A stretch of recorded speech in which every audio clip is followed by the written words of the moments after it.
After 70, life looks different. You see the world with wiser eyes. You understand that silence isn't emptiness, it's protection, it's peace, it's power. In this video, I'll share 5 things you should stop sharing so openly after 70. Yes, 5 personal truths that are best kept quietly to yourself. Not because you're hiding anything, but because you've earned the right to protect your dignity, independence, and emotional peace. So let's begin. Secret number 1, financial privacy. Let's start with something that affects nearly every senior: money. Money has a way of getting into the middle of relationships, whether you want it to or not. Maybe you felt this too. You mention a donation or a trip, and suddenly your grown kids are raising their eyebrows, asking, "Can you really afford that?" Or worse, starting to suggest how you should use your money. That's when many seniors realized something important. They don't need to share every financial detail with their family.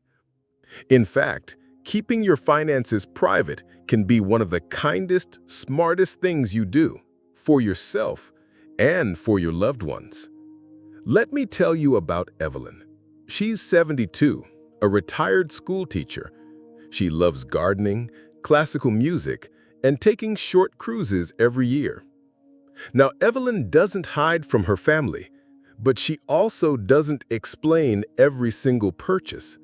She doesn't list out her pension or tell her kids how much she has in savings. Why? Because every time she tried, they got nervous. Maybe you should cut back. Are you sure that's a good idea? You could save that for us, the grandkids. And suddenly, her money stopped feeling like hers. It became a shared concern, a conversation, a source of guilt. So Evelyn made a change. She stopped oversharing. She paid her bills, took her trips, donated when she wanted, and kept her finances where they belonged, private. The result? Less conflict, more peace, and most importantly, she reclaimed control. Insight. Seniors with financial autonomy often report higher satisfaction and lower stress. And sadly, elder financial abuse, sometimes even by family, is on the rise. That's why discretion isn't secrecy, it's self-protection. No one is entitled to know how much you earn, save, or spend. You can choose what to share and when, and there's strength in that. Now, someone might ask, but isn't that being distant from your family? Here's the truth. You can be loving and still have boundaries. You can support your children without inviting their opinions into every decision. And you can keep your financial story your own without guilt. Because after 70, you've done enough justifying. Now it's time to live with confidence and clarity. And keeping your finances private, that's a very good place to start. That was just one of the 5 personal truths many seniors are choosing to hold closer to the chest. Not out of fear, not out of pride, but out of deep, quiet wisdom. Coming up next, we'll explore the second secret, one that touches your health, your sense of self, and your role in your family. But before we go on, take a deep breath. Ask yourself, who truly needs to know everything about your financial life? And who are you trying to protect, yourself or their opinion? You don't owe anyone full transparency, not at this stage in life. You owe yourself peace. If this resonated with you, leave a comment below. Have you ever felt pressure to explain your spending or savings? What helped you regain your confidence? And don't forget to like, subscribe, and click the bell so you never miss the next video in this empowering series. Coming next, secret number 2, why you don't need to share every health concern with your family. Until then, keep your peace, keep your power, keep your dignity. Keeping a few things to yourself after 70 isn't secrecy. It's maturity. It's wisdom. It's a gift you give to yourself and sometimes to the people you love. In this part, we're diving into the second secret every senior should consider: selective health sharing. Yes, you do not have to share every test result, every ache, and every diagnosis with your family. Let's talk about why. Secret number 2, selective health sharing. When you reach your 70s, health becomes a constant part of life. Doctor visits, prescriptions, lab results, they all become more regular. And naturally, you want to keep your family informed. But sometimes, sharing every little thing leads to more harm than good. Let me tell you about Robert. He's 78, widowed, and lives independently. A few years ago, he used to call his daughter every time he had a new ache or went in for a checkup. Not because he wanted attention, but because he thought he was supposed to. He believed that keeping his family updated meant he was being responsible. But over time, something changed. His daughter, a working mother of 3, started sounding stressed every time he called. "Dad, are you okay? Should I come over? Do you need help with anything?" What began as sharing turned into worry, and what was meant to be openness started to feel like burden.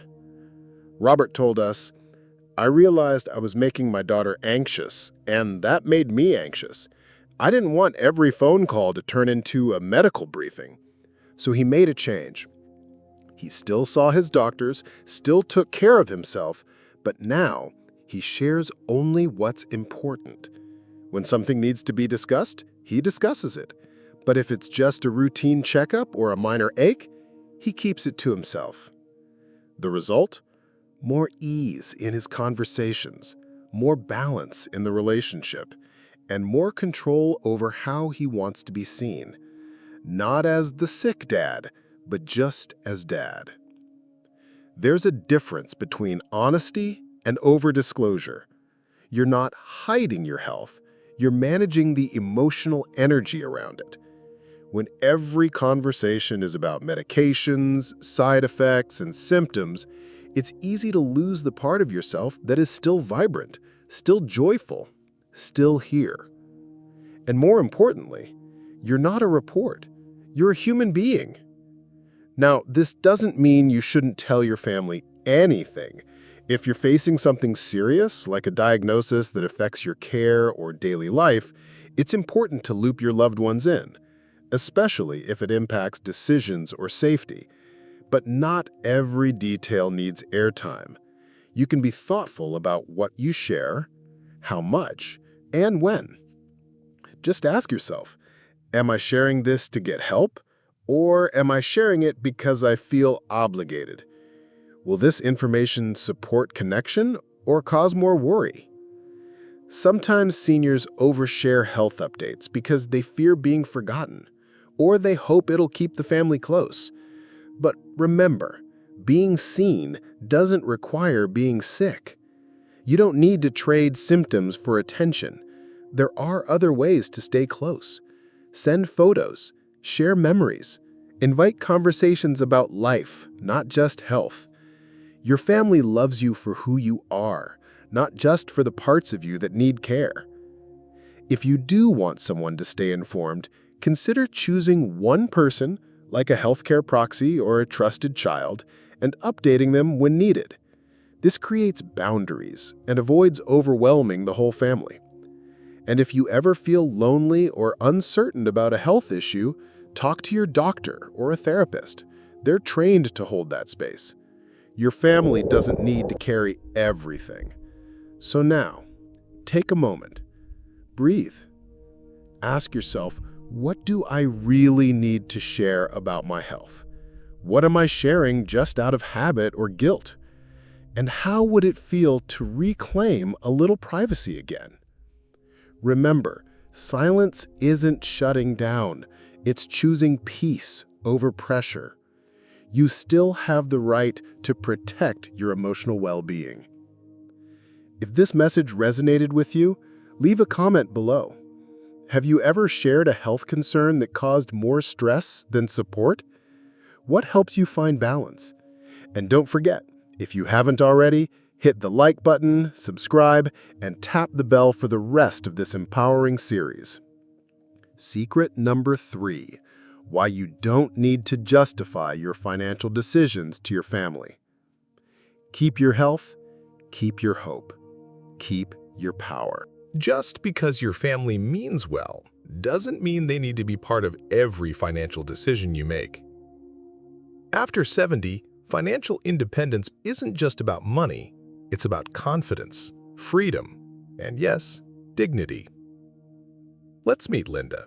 She's 74, retired, and has always handled her finances on her own. Her children are loving, but opinionated. The moment she'd mention a new investment or a small gift to a friend, the questions would start. "Mom, are you sure that's safe? Why didn't you talk to us first? Maybe you should let us manage your money now." At first, Linda thought they were being helpful, but gradually she felt something shift inside her. She began second-guessing herself, started hesitating before doing simple things like buying new curtains or donating to her church. That's when she realized she wasn't spending less because of money. She was spending less because of judgment. Linda told us, "I didn't want to feel like I needed permission to live my own life. I've worked too hard to end up apologizing for every dollar I spend." So she set a new rule for herself: share when needed, not out of habit. Now she makes her daily financial choices quietly, without debate, without guilt. Of course, she still includes her children in important things, like updating her will, reviewing her healthcare plan, or selecting a power of attorney. But her vacations, her weekend purchases, her small investments, those are hers and hers alone. You don't have to justify your spending to anyone. Unless someone is legally responsible for your finances, you have the full right to manage your money as you see fit. Remember, over-involving your family can create more tension than trust. Too many cooks spoil the broth, and too many opinions can cloud your clarity. Being transparent with legal documents is smart. Being selective with everyday choices, that's sanity. Ask yourself, am I asking for advice or am I feeling pressured to ask? Do I feel more confident after financial conversations or more anxious? Am I honoring my own voice in these decisions? Because here's the truth. After a lifetime of earning, saving, and providing, you've earned the right to decide. Quiet financial decisions are not selfish. They're grounded, they're mature, they're yours. If you've ever felt judged or second-guessed for your financial choices, drop a comment below. What helped you take back your confidence? How do you set boundaries with love? And don't forget to like, subscribe, and tap the bell so you don't miss the next part of this empowering series. Coming up next, secret number 4, why you don't have to share the full extent of your health struggles. Because privacy isn't withdrawal, it's wisdom. Secret number 5, don't publicize your will or final wishes too soon. Discussing your will or end-of-life wishes is important, but timing matters. Sharing too much too soon can create unnecessary speculation, conflict, or even manipulation. Some family members may treat you differently. Others may begin making assumptions about what they're entitled to. Keep such sensitive matters documented and legally safe, but share them only with the right people at the right time, ideally through a trusted legal advisor or executor. Your future plans are not for public discussion. They're for quiet protection. All 5 secrets are now revealed. To recap, here's what wise elders often keep to themselves. 1. Finances and property. 2. Health conditions. 3. Personal family issues. 4. Past regrets and lost loves. 5. Final wishes and wills. Not because they're hiding things, but because peace is power. Let your dignity speak louder than your details. Let your silence protect your legacy. If this message resonated with you, comment below. What have you learned to keep private with age? Which of these secrets surprised you the most? Like, subscribe, and hit the bell to stay connected. Until next time, keep your peace, keep your grace, keep your power.